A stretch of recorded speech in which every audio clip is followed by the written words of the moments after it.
आज के इस इंसान को ये क्या हो गया, इसका पुराना प्यार कहाँ पर खो गया। कैसी ये मनहूस घड़ी है, भाइयों में जंग छिड़ी है, कहीं पे खून कहीं पर ज्वाला, जाने क्या है होने वाला। सबका माथा आज झुका है, आजादी का जुलूस रुका है, चारों ओर दगा ही दगा है, हर छुरे पर खून लगा है। आज दुखी है जनता सारी, रोते हैं लाखों नर नारी, रोते हैं आंगन गलियारे, रोते आज मोहल्ले सारे, रोती सलमा रोती है सीता, रोते हैं कुरान वो गीता। आज हिमालय चिल्लाता है, कहाँ पुराना वो नाता है। डस लिया सारे देश को जहरी नागों ने, घर को लगा दी आग घर के चिरागों ने।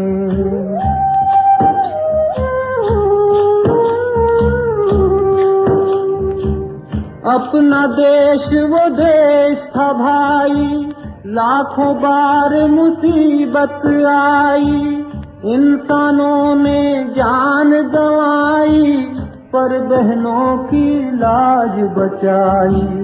लेकिन अब वो बात कहाँ है, अब तो केवल घात यहाँ है।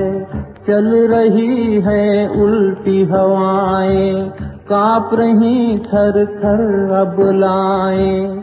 आज हर एक आंचल को है खतरा, आज हर एक घूंघट को है खतरा। खतरे में है लाज बहन की, खतरे में चूड़ियां दुल्हन की, डरती है हर पाँव की पायल, आज कहीं हो जाए न घायल। आज सलामत कोई न घर है, सबको लुट जाने का डर है।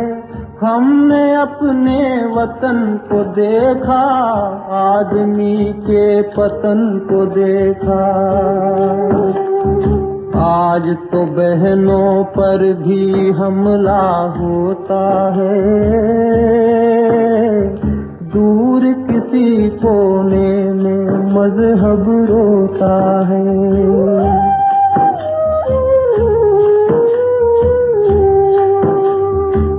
किसके सर इल्जाम धरे हम, आज कहाँ फरियाद करें हम।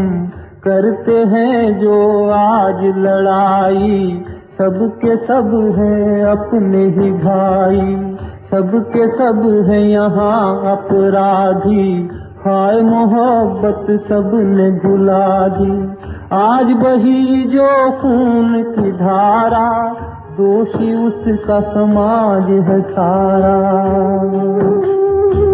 सुनो जरा ओ सुनने वालों, आसमां पर नजर घुमा लो। एक गगन में करोड़ों तारे, रहते हैं हिल मिल के सारे। कभी न वो आपस में लड़ते, कभी न देखा उनको झगड़ते, कभी नहीं वो छुरे चलाते, नहीं किसी का खून बहाते। लेकिन इस इंसान को देखो, धरती की संतान को देखो, कितना है ये हाय कमीना।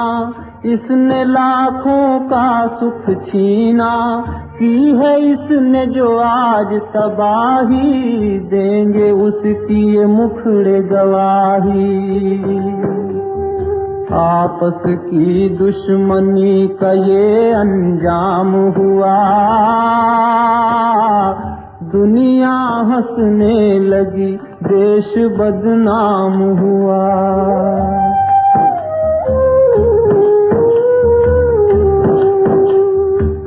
कैसा ये खतरे का पहर है, आज हवाओं में भी जहर है। कहीं भी देखो बात यही है, हाय भयानक रात यही है। मौत के साये में हर घर है, कब क्या होगा किसे खबर है। बंद है खिड़की बंद है द्वारे, बैठे हैं सब डर के मारे। क्या होगा इन बेचारों का, क्या होगा इन लाचारों का। इनका सब कुछ खो सकता है, इन पे हमला हो सकता है। कोई रक्षक नजर न आता, सोया है आकाश दाता। ये क्या हाल हुआ अपने संसार का, निकल रहा है आज जनाजा प्यार का। ये है आज के भारत की दशा। परंतु अपना भारत सदा ऐसा नहीं था, ये आज की दशा है। लेकिन अपना प्राचीन भारत बहुत ऊंचा था। बहुत ऊंचा का मतलब है हम मनुष्य ही बहुत ऊंचे थे। भारत का मतलब ही हम भारतवासी।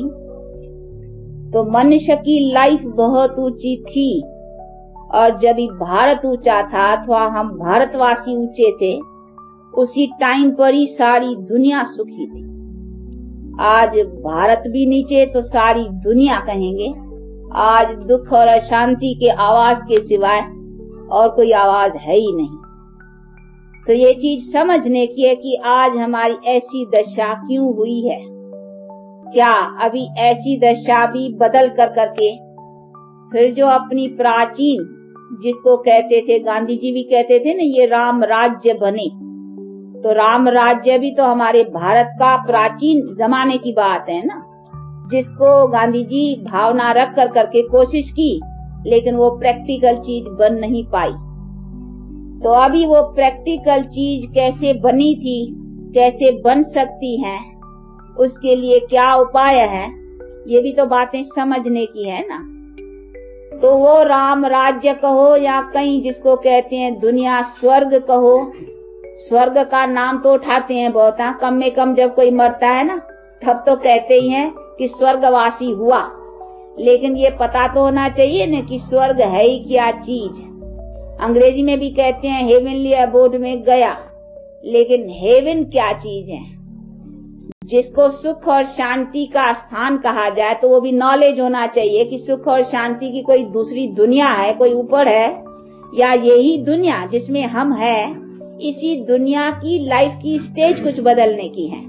तो इसका नॉलेज होना चाहिए कि इसकी स्टेज बदलनी है, दुनिया यही है। ऐसे नहीं है कि दुनिया कोई दूसरी है, दुनिया एक ही है, वर्ल्ड वन है। जैसे God is one, world is one, यही मनुष्य सृष्टि एक ही है। लेकिन इस मनुष्य सृष्टि की लाइफ की स्टेजेस जो है ना, वो बदलती जरूर है। इसीलिए अभी जो स्टेज है वो तो हाल सुना, हा? क्या है हालत, क्या है, कैसे रोते हैं, कैसे दुखी है, क्या हाल है।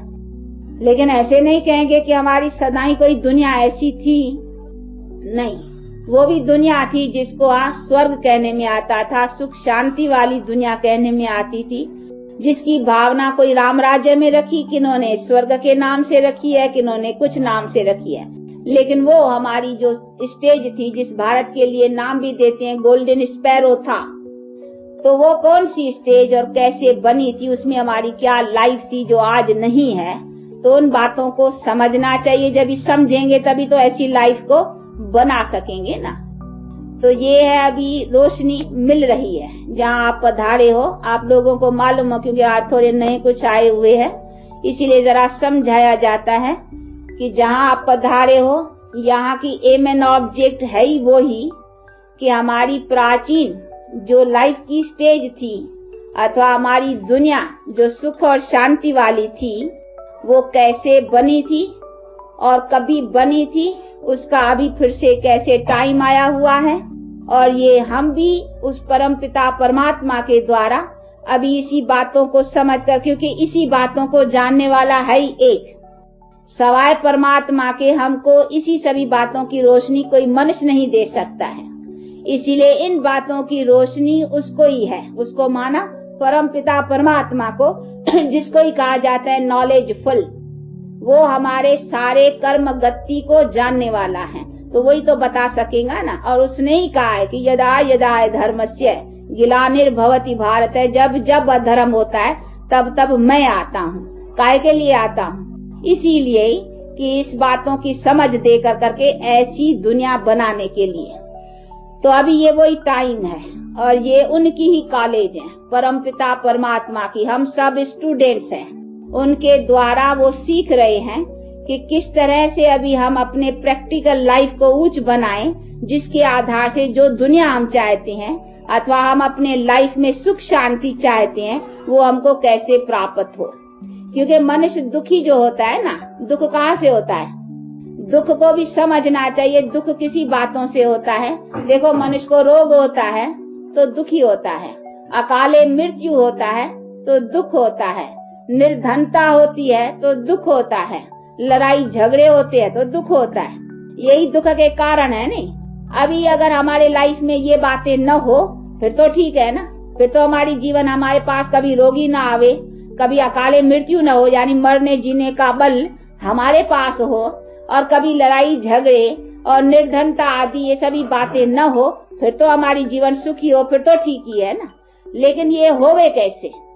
ऐसे भी नहीं कहेंगे कि ये संसार का नेम है, रोग होना भी जरूरी है, अकाले मृत्यु होना भी जरूरी है, निर्धनता भी जरूरी है, ये लड़ाई झगड़े भी सदा से चले आए हैं, कहीं ऐसे समझते हैं। परंतु नहीं, ये रॉन्ग है। ये समझने की बात है। हमारी दुनिया की वो भी स्टेज थी जिस जमाने को ही कहा जाता था स्वर्ग अथवा राम राज्य, जो अपने अपने शब्दों में कईयों ने विचारों ने भावना रखी है।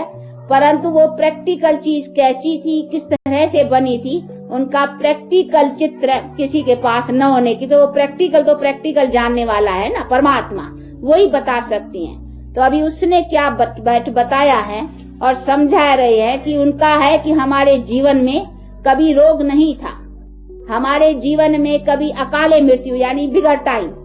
अभी मनुष्य है, मनुष्य मर जाता है या मरता है, कुछ मनुष्य क्या कर सकता है, बेबस है ना।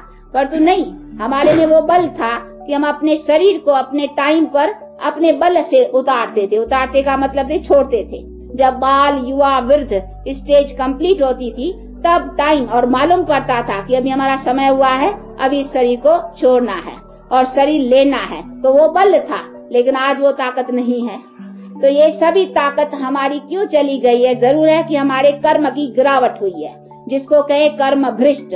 तो अभी कर्म भ्रष्ट बनने के कारण हमारी वो ताकत अपने सभी बातों के प्राप्त करने की, ये रोग आदि भी क्यों होता है? ये भी तो कर्म की हीनता है ना। कोई भी दुख होता है तो मनुष्य कहते हैं ना, भाई ये कर्म, तकदीर, किस्मत, उसी पर ही कहना पड़ता है ना। तो ये क्यों कहते हैं? जरूर है कि कर्म किसने बनाए? ये भगवान ने थोड़ी बनाए बैठ के। हमारे दुख के कर्म भगवान ने थोड़ी बनाए। अगर भगवान ने हमारे बनाए, रोग भी भगवान देता है या हमारा दुख भी भगवान देता है, तो भगवान को हम सुख के लिए याद क्यों करते हैं? जब भी दुख आता है तो भगवान को याद करती है कि हे भगवान अभी रहम कर, हे भगवान अभी सुख दे, हे भगवान, अच्छी बात के लिए उसको याद करते हैं। नहीं, ऐसे थोड़ी कहते भगवान दुख दे। उसने हमको अगर दुख दिया होता तो उसको हम सुख के लिए क्यों याद करते हैं? और महिमा भी ऐसे करते हैं कि तू दुख हरता सुख करता। ऐसे नहीं उनको कहते तू दुख करता सुख करता, नहीं। कभी भी स्तुति में भगवान के लिए ऐसे कोई कहते हैं हे भगवान तू दुख करता है? नहीं, उनको कहते तू सुख करता और आप दुख हरता। हरता का मतलब ये नाश करता। तो जो दुख के हरने वाला है वो दुख देगा कैसे? ये तो कॉमन समझने की बात है। तो दुख कोई भगवान नहीं दिया है, ये दुख हम अपने भूलवश, अपने विकारों के वश होने के कारण, विकारों के कारण दुख बना है। इसीलिए अभी परमात्मा कहते हैं कि जब तक इन विकारों को नहीं छोड़ा है तब तक तुम दुख से छूट नहीं सकते हो। तो अभी उसी से कैसे छुटकारा पाओ विकारों से? और तुम्हारे कर्म कैसे श्रेष्ठ बने, जिस श्रेष्ठ कर्म के आधार से तुम्हारी प्रारब्ध श्रेष्ठ बने, तो वो बैठ कर करके सिखाया जाता है। तो इसी शिक्षा के लिए ही परमात्मा ने आगे भी कहा है नहीं, तो यदा यदा जब जब ऐसा अधर्म होता है, जब इन बात की जानकारी एकदम चली जाती है और 5 विकारों वश मनुष्य हो जाते हैं, तब मैं आता हूँ और आकर कर करके ये ज्ञान दे कर करके विकारों से निवृत्त करता हूँ।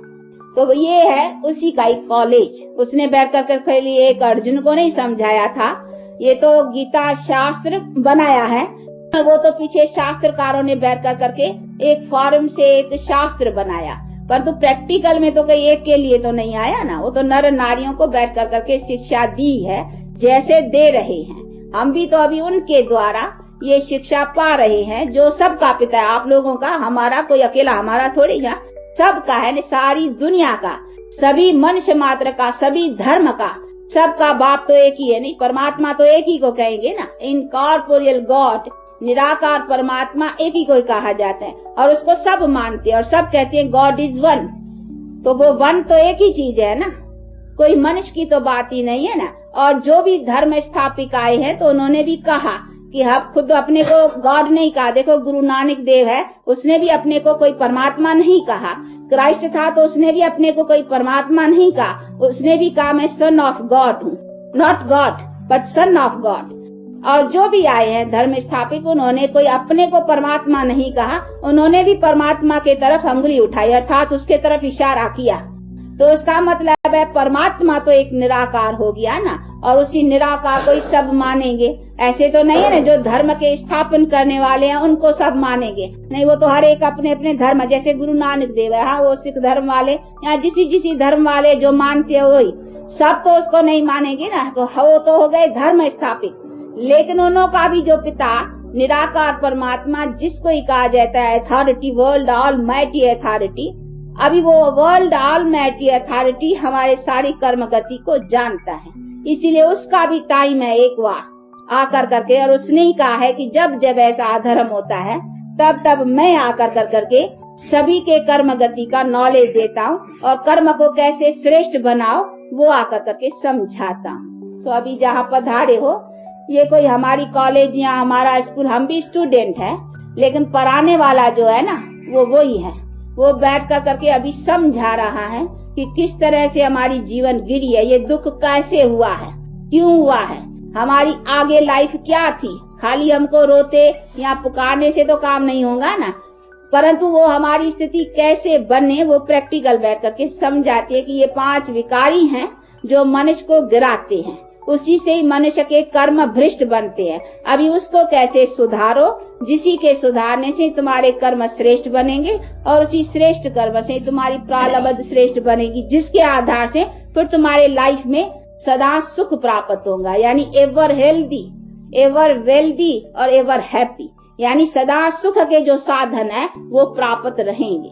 तो वो हमको प्राप्त रहेगा तभी जब हमारे कर्म श्रेष्ठ रहेंगे ना। बिना श्रेष्ठ कर्मों के हमको सुख की प्राप्ति हो ही नहीं सकती। तो हम खाली सुख शांति के इच्छुक रहे, उसी से तो काम नहीं बनेगा ना। लेकिन वो बनेगा कैसे, तो हमको उसके उपाय का पता होना चाहिए। तो आज दुनिया बहुत उपाय करती है वर्ल्ड पीस के लिए, वर्ल्ड शांति के लिए, विश्व शांति के लिए, अथवा अनेक सुख प्राप्त करने के लिए साधन तो कई कोशिश करती है, परंतु सभी कोशिशों का हमको लाभ मिल नहीं रहा है प्रैक्टिकल में। उसी तरीके से आज देखो कितनी साइंस ऊंची गई है, चांद सूर्य तक, भले ऊंचे तो ऐसे चल गए, लेकिन लाइफ हमारी नीचे चली जा रही है।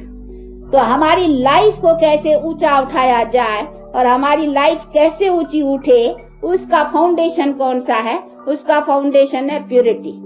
First purity, then peace and prosperity. ऐसे नहीं है फर्स्ट पीस एंड प्रॉस्पेरिटी, नहीं, फर्स्ट प्योरिटी। जब तक लाइफ में प्योरिटी नहीं आई है तब तक पीस एंड प्रॉस्पेरिटी आई नहीं सकती है। तो फर्स्ट प्योरिटी, तो प्योरिटी कैसे हमारे जीवन में आए जिससे हमारे कर्म अच्छे बने, तो कर्म का ही हम फल खा सकेंगे ना। हमारे कर्म ही ठीक नहीं होंगे तो हम फल खाएंगे कहाँ से? कर्म से ही तो फल बनता है ना। हम खाने की इच्छा रख बैठे हैं लेकिन मिले कहाँ से? उनका बीज जो बोना है, तो ये है कर्म क्षेत्र, ये गीता में भी है, ये कर्म क्षेत्र है। इसको कर्मों की खेत कहा जाता है। जो हम करते हैं सो पाते हैं, लेकिन हम करना क्या चाहिए, हमको उसका राइट नॉलेज होना चाहिए। ऐसे तो कॉमन कहीं समझते हैं कि इतना तो हमें भी ज्ञान है कि भाई सच बोलना चाहिए, झूठ नहीं बोलना चाहिए, किसको धोखा नहीं देना चाहिए, किससे कोई या ऐसा पाप कर्म नहीं करना चाहिए, तो कॉमन सब समझते भी हैं। परंतु पहले ये भी तो हमको जानना चाहिए नहीं कि सच ही क्या है। सच बोलना चाहिए, परंतु सच क्या है, सच का भी तो पता होना चाहिए न कि व्हाट इज ट्रुथ। ट्रुथ का नॉलेज होना चाहिए न। ट्रुथ उसको कहेंगे कि हमको यथार्थ अपनी नॉलेज होनी चाहिए कि व्हाट एम आई, हम कौन है। सेल्फ रियलाइजेशन होना चाहिए कि हम है कौन। ऐसे तो कॉमन किससे भी पूछेंगे आप कौन हो, तो कहेंगे हाँ देखो मनुष्य है, हाँ मनुष्य है, और क्या है, देखते नहीं हो मनुष्य है। ये तो कॉमन परिचय, वो तो बात ही नहीं। लेकिन आई सेल्फ, हम है कौन, वो चीज का पता होना चाहिए ना।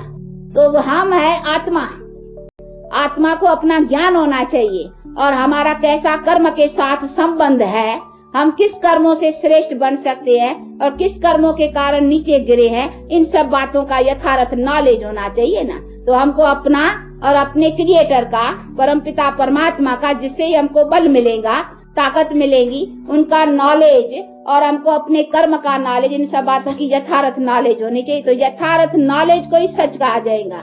बाकी ये कॉमन नॉलेज वो तो सब जानते हैं, सच बोलना, सच क्या कहेंगे भाई जिसने इसने यही बात सुनाई, मैंने भी वही बात सुनाई, ये सच बोला। अभी सच ये तो नहीं ना, हम वास्तव में है कौन, हमारा ये कर्म का चक्कर कैसा चलता है, हमारी कर्म की ये सृष्टि का कैसा बना, इन बातों को यथार्थ जानना, उसको कहेंगे सच को जानना। बाकी ये तो नहीं है ना, इसने जो बोला हमने भी वो बोला इसीलिए हम सच्चे हो गए, नहीं। ये है कौन, इसका पता होना चाहिए कौन है। तो अपना, हर एक को अपना, दूसरे का, तो ये कौन है, हम जो ये देखते हैं तो ये नॉलेज होना चाहिए ना, ये क्या है, मनुष्य है क्या। तो इस यथार्थ नॉलेज को समझना, इसको कहेंगे ट्रुथ को जानना। तो सत्यता का पता भी होना चाहिए ना कि हमारी जीवन का आधार किसके ऊपर है, हमारा कर्मों का आधार किसके ऊपर है, हमारा कर्म क्या है, हमें करना क्या चाहिए। इन सब बातों की यथार्थ जानकारी को ही ज्ञान कहा जाता है, और उसको ही कहेंगे सच को जानना। तो जब तक ऐसी यथार्थ नॉलेज का पता नहीं है तो मनुष्य सत्यता से चलते ही नहीं है। भले मनुष्य तो समझते हम बड़े कभी किसको खून नहीं किया, कभी किसका पाप तो नहीं किया, कभी किसको धोखा दिया नहीं, हम इसीलिए बहुत सत्यवादी हैं, बहुत अच्छे है। परंतु 5 विकार वश जब तक मनुष्य है ना, तो मानो से पाप होता ही रहता है। ऐसा तो कोई कह नहीं सकता है कि हमारे पास विकार ही नहीं है, क्योंकि बेचारे को विकारों का अर्थ नहीं है, नहीं पता ही नहीं है। वो तो समझते हैं क्रोध के बिना दुनिया कैसे चलेगी, काम के बिना संसार की वृद्धि कैसे होगी, मोह के बिना बच्चों की पालना कैसे होगी।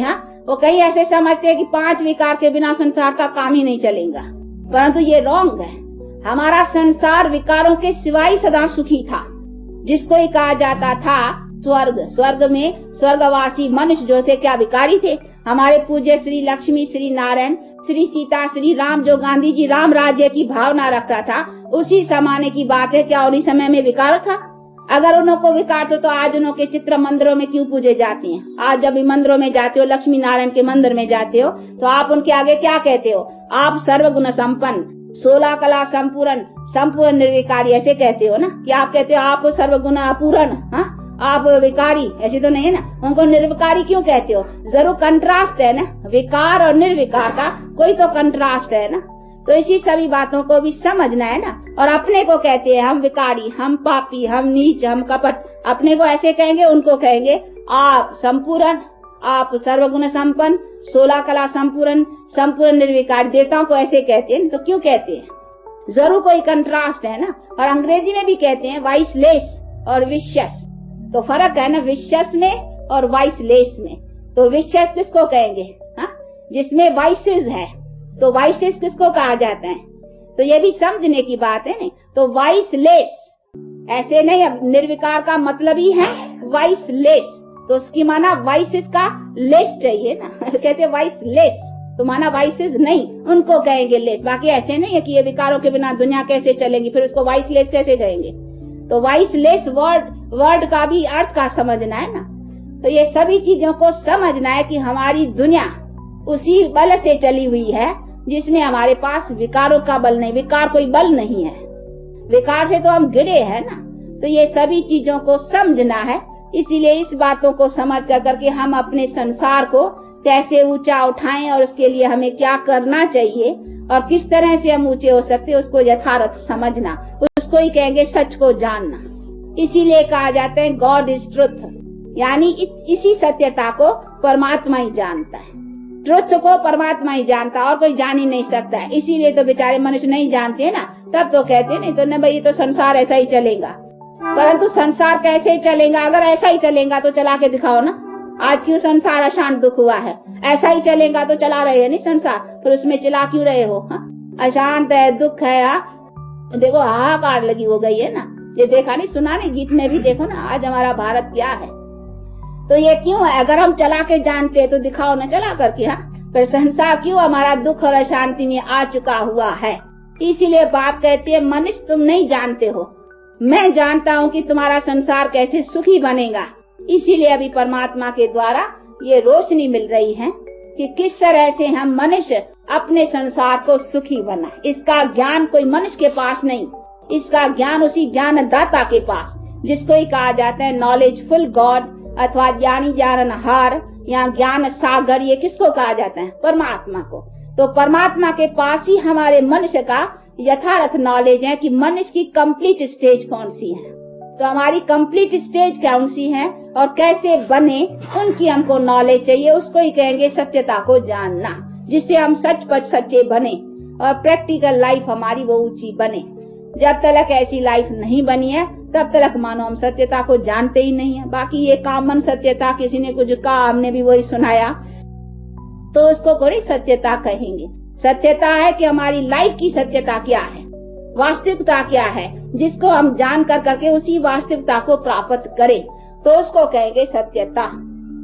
कि हमारी लाइफ की जो वास्तविक अथवा एम एंड ऑब्जेक्ट है वो क्या है और उसी को हम कैसे पाए। तो कहेंगे ये राइट स्टेज को जानता है और राइट स्टेज को प्राप्त करता है, तब तो कहेंगे नहीं सत्य को जानना। तो ये सभी ज्ञान होना चाहिए ना। अभी ये ज्ञान सवाय परमात्मा के और कोई दे भी नहीं सकता। इसीलिए ये हम भी अभी उनके द्वारा सुन रहे, नहीं तो हम भी ऐसे कहते थे जैसे दुनिया कहती है ना, क्या भाई ये विकार है, विकारों के सिवाय दुनिया कैसे चलेगी, ऐसे ही चली आई है। क्योंकि हमारे पूज्य देवताओं के भी बायोग्राफी में कई कई ऐसी बातें शास्त्रों में लिखी हुई है, जिसीलिए भी कई मनुष्य मूझे हुए हैं। जैसे रामचंद्र के जमाने में भी लगाया नहीं, रावण के साथ लड़ाई, तो वो समझते हैं कि उसी जमाने में भी लड़ाई हुई है ना, तो ये तो सभी जमानों में हुआ है। वो कृष्ण के साथ भी लड़ाई, हाँ उसके जमाने की भी बातें हैं। और उधर सतयुग के जमाने में भी असुर और दैत्यों की लड़ाई, हाँ तो सभी जमाने में लड़ाई की बातें आई है ना। तो समझते हैं कि मनुष्य तो ये तो सभी युगों में चली आई है, परंतु ऐसे है नहीं। तो ये भी तो हमें बातें समझने की है ना। हमारा जिसके लिए गांधी जी राम राज्य कहते थे, राम राजा राम प्रजा राम शाहूकार है, बसे नगरी जिये दाता धर्म का उपकार है। ये कहावत बहुत मशहूर है। तो जब भी इतना धर्म के उपकार का जमाना था तो वहाँ कैसे राम और रावण की लड़ाई होंगी। अभी इसका भी बैठ कर करके अर्थ समझना है। वो कोई त्रेता वंश राजा राम की लड़ाई का बात नहीं है। ये राम और रावण क्या है, ये सभी पर बातें समझने की। रावण कोई 10 शीश वाला कभी आदमी हुआ ही नहीं है न कोई राजा था। आदमी नहीं था तो राजा कहाँ से होगा? हाँ तो ये 10 शीश वाला कभी कोई आदमी था ही नहीं। अभी ये किस अर्थ से बनाई है बातें, वो समझने की। 10 शीश का अर्थ है 5 विकार स्त्री के और 5 विकार पुरुष के। इसको अपवृत्ति का ये कहेंगे सिंबल, निशान है। बाकी ऐसे नहीं कोई 10 शीश वाला आदमी होता है। तो देखो इन सभी बातों का अर्थ समझना है ना। तो ये है अपवित्र मनुष्यों का सिंबल, यानी नर नारी दोनों जब भी अपवित्र होते हैं तो संसार दुखी होता है। उसको कहा जाता है रावण राज्य, यानी विकारों का राज्य। रावण विकारों का सिंबल समझो। बाकी कोई मनुष्य नहीं है 10 शीश वाला नहीं। 10 शीश वाला कभी आदमी होता है क्या? कोई जमाने में कभी हुआ नहीं है। नहीं, देवता थे तो भी 2 आंखें वाले 1 सिर वाले, ऐसे नहीं 3 आंखें वाले या 4 सिर वाले या 4 भुजाएं वाले, नहीं। भुजा 2, देवता तो भी 2 भुजा। देखो इसीलिए चित्र करेक्ट बनाए है ना कि भाई ये 2 भुजा के लक्ष्मी नारायण 2 भुजा वाले मनुष्य जैसे होते हैं। लेकिन हाँ उनकी लाइफ जरूर ऊंची थी। बाकी तीसरी आंख का ये 3 आंखें भी जो दिखलाते हैं, इनका भी अर्थ है ये 3rd आई ऑफ विजडम, ज्ञान का नेत्र है। बाकी ज्ञान का नेत्र ऐसा नहीं कोई इधर नेत्र निकल आएगा, नहीं, मनुष्य को तो 2 नेत्र है जो देखने के लिए, वो तो 2 नेत्र की बात है, लेकिन ये ज्ञान का नेत्र जो अभी ये ज्ञान मिल रहा है ना, इसको कह सकते हैं कि अभी 3rd आई ऑफ विजडम है। और दुनिया थोड़ी आंख निकल आई है, निकलेंगी तो रही नहीं, वो ज्ञान का चिन्ह है, निशान है जो चित्रकारों ने बैठ के दिखाया। ज्ञान कैसे दिखलाया भाई, इस मनुष्य के पास ज्ञान है तो इधर आंख दिखा दी है, बस। तो ये उसका निशान है। बाकी ऐसे नहीं है कि 3 आंखें होती हैं, यहाँ 4 भुजाएं। 4 भुजाओं का भी अर्थ है जो चतुर्भुज का, 2 भुजा नारी की, 2 भुजा नर की, यानी नर नारी जब ये पवित्र है तो चतुर्भुज है, यानी पवित्र देवी देवता है, इसीलिए उसका सिंबल है। ये सभी सिंबल है। ये रावण भी विकारों का सिंबल है और ये चतुर्भुज भी पवित्र निर्विकारी मनुष्यों का सिंबल है। तो ये सभी चीजों को समझना। बाकी ऐसा नहीं राम रावण की लड़ाई हुई है, यहाँ कुछ भी नहीं। ये राम माना परमात्मा, जब ये परमात्मा आया है तो विकारों से लड़ाई कराई है, अर्थात युद्ध कराई है 5 विकारों के साथ जीतने के लिए। देखो अभी हम युद्ध कर रहे हैं, हमारी लड़ाई किससे है? हम भी लड़ रहे हैं। किससे लड़ रहे हैं? विकारों से। विकारों ने हमारे ऊपर जीता है ना, अभी हम विकारी हो गए थे, हमारे ऊपर विकारों ने राज किया, इसीलिए हम दुखी हुए हैं। अभी फिर परमात्मा आकर के रोशनी दी है कि इस विकारों से लड़ो और इस विकारों को जीतो। किससे लड़ो? रावण से। तो ये हमारी रावण के साथ लड़ाई। अभी लड़ाई का अर्थ ये है। बाकी ऐसे नहीं है कि कोई सच 10 वाला आदमी था, कोई राजा था जिसके साथ राम की युद्ध हुई, ऐसी कोई बातें नहीं है। तो ये सभी चीजें को भी समझना है ना। तो अभी ये बायोग्राफी जो राम और उसकी बनाई है, और उन्होंने स्टोरी बनाने वालों ने जिस तरह से बनाया, तो इन बातों को पूरा न समझने के कारण ये बहुत बातें मिक्सअप हो गई। इसीलिए कहीं समझते हैं लड़ाई तो सदा से चली है ना, परंतु नहीं। सदा हमारे सतयुग और त्रेता के जमाने में, जिसमें कहते हैं राम राजा, राम प्रजा, राम शाहूकार है, बसे नंगड़ी जिए दाता, धर्म का उपकार। तो धर्म का उपकार जहाँ होगा वहाँ ये अधर्म की बातें कहाँ होंगी? लड़ाई झगड़े तो अधर्म की बात है नहीं वो कैसे होंगी? तो ये सभी चीजें को समझने का है। इसीलिए वो जमाने कोई लड़ाई के नहीं थे। ये लड़ाइया का जमाना द्वापर काल से शुरू हुआ है। सतयुग और त्रेता में ये लड़ाई, यहाँ अशांत के कोई भी कारण, कभी अकाले मरना या रोग आदि, वो भी जमाना था जब डॉक्टर्स और हॉस्पिटल्स थे ही नहीं, क्योंकि रोग ही नहीं था। कभी कोई जज, वकील और कोर्ट आदि थी नहीं, क्योंकि चोरी चकारी थी नहीं, काहे के लिए होंगे? वो भी जमाना था ना। तो हमारे वो जमाना जिसमें हमारे पास न कोई झूठ, न पाप, न कोई ऐसा कर्म। धर्मराज के डंडे भी नहीं थे, क्योंकि हमारे पाप ही नहीं थे उसकी कोर्ट भी बंद। तो ये यहाँ की कोर्टें की तो कोई बात ही नहीं है, क्योंकि वो हमारी लाइफ की स्टेज इतनी ऊंची थी, तभी हम पूर्ण सुखी थे। Ever healthy, ever wealthy, ever happy जिसको कहा जाता है। हमारे कर्म श्रेष्ठ थे ना, लेकिन आज हमारे कर्मों में भ्रष्टा आ चुकी है, जिसको कहते हैं ना भ्रष्टाचार। देखो आज भ्रष्टाचार का नाम है ना, तो भ्रष्टाचार तो श्रेष्ठाचार, कंट्रास्ट तो चाहिए ना। तो श्रेष्ठाचार माना श्रेष्ठ आचरण, अभी आचरण भ्रष्ट हुआ है, इसीलिए भ्रष्टाचार। तो ये सभी चीजों को भी समझना है ना। इसीलिए देखो ये सभी बैठ कर करके बातें अच्छी तरह से समझने की। ये यहाँ कोई लेक्चर से सिर्फ समझ जाएगा नहीं, ये तो बातें आकर के इंडिविजुअली अच्छी तरह से बैठ कर करके टाइम दे कर करके कोई समझे, तभी कुछ समझ सकेंगे और कुछ अपना प्रैक्टिकल जीवन बना सकेंगे। इसीलिए बार बार जो भी नए आते हैं आप लोगों को ये ध्यान में दिया जाता है कि ये कुछ टाइम दे करके समझने से समझ सकेंगे। बाकी कोई 1-2 लेक्चर से आया और सुना, ये कोई कॉमन चीज ऐसी नहीं है जो समझ में आई। तो अपने प्रैक्टिकल लाइफ में किस तरह से हम लाएं और अपने लाइफ में क्या करें, वो सभी बातें आकर के अच्छी तरह से सीखनी और समझने की है। बाकी कुछ और ऐसी डिफिकल्ट भी बात नहीं है जो कोई डर जाए तो समझे पता नहीं कुछ ऐसी साधन या क्रियाएं हैं, नहीं। ये समझना है कुछ, और समझ करके अपने ग्रस्त व्यवहार में रह कर करके अपनी जीवन को पवित्र रखना है, जिसको ही कहा जाता है गृहस्थ आश्रम। कहते हैं ना गृहस्थ आश्रम, तो गृहस्थ का नाम देखो कितना अच्छा है, आश्रम। लेकिन आज कहाँ है गृहस्थ आश्रम? आश्रम होता है वो जहाँ शांति और सुख होता है, यहाँ पवित्रता की बातें होती हैं, उसको आश्रम कहेंगे। आज कहाँ है हमारे गृहस्थ में? कहा जाता है गृहस्थ धर्म। आज कहाँ है धर्म? आज गृहस्थ धर्म को अगर अधर्म कहा जाए तो कह सकते हैं, क्योंकि विकारों के साथ गृहस्थ का संबंध चल रहा है ना, जिसमें दुख है, शांति। किसी से भी अगर पूछो तो कहेंगे भाई गृहस्थ में क्या झंझट जंजाल, ये कॉमन कहते हैं। क्यों कहते हैं? नहीं तो गृहस्थ आश्रम उसमें झंझट और जंजाल क्यों? परंतु है, क्योंकि आज हमारे गृहस्थी में विकार कर्म का जो खाता है ना वो उल्टा चल चुका हुआ है, इसीलिए हमारा गृहस्थ अभी गिर चुका हुआ है। नहीं तो हमारी प्रवृत्ति का आदर्श बहुत ऊंचा था। देखो देवता है ये हम ही थे ना, हम मनुष्य ही थे इतने ऊंचे। ये लक्ष्मी नारायण सीताराम इनके जीवन का आदर्श क्यों ऊंचा था? उनका गृहस्थ पवित्र था, उसको कहते थे गृहस्थ धर्म। धर्मपति धर्म पत्नी, देखो धर्म का नाम आता है ना, लेकिन आज कहाँ है धर्म का संबंध? अभी तो है विकारों का संबंध, तो उसी को थोड़ी धर्म कहेंगे। तो ये सभी चीजें समझनी चाहिए कि हमारा जो लाइफ का स्टेज है और हमारी जो प्रवृत्ति का स्टेज है वो बहुत ऊंचा है। उसी ऊंच को कैसे बनाएं, प्रैक्टिकल में कैसे लाएं, उन्हीं सभी बातों को समझना है। और ये सभी गीता के भगवान ने गीता में भी कहा हुआ है, कर्म योग राजयोग वो सबसे श्रेष्ठ है। ये वही चीज है, वही बैठ करके परमात्मा अभी कर्म योग यानी घर गृहस्थ में रहते और किस तरह से हम अपने पवित्र प्रवृत्ति को बनाए वो बैठ करके सिखा रहे हैं। तो ये है कॉलेज, जैसे डॉक्टरी इंजीनियरिंग बैरिस्टरी कॉलेज होता है ना, मनुष्य डॉक्टरी कॉलेज से डॉक्टर बनेगा, हाँ इंजीनियरिंग कॉलेज से इंजीनियर बनेगा। तो ये भी एक कॉलेज या यूनिवर्सिटी समझो, काहे की है? मनुष्य से देवता अथवा देवी बनने का, नारी से लक्ष्मी, नर से नारायण।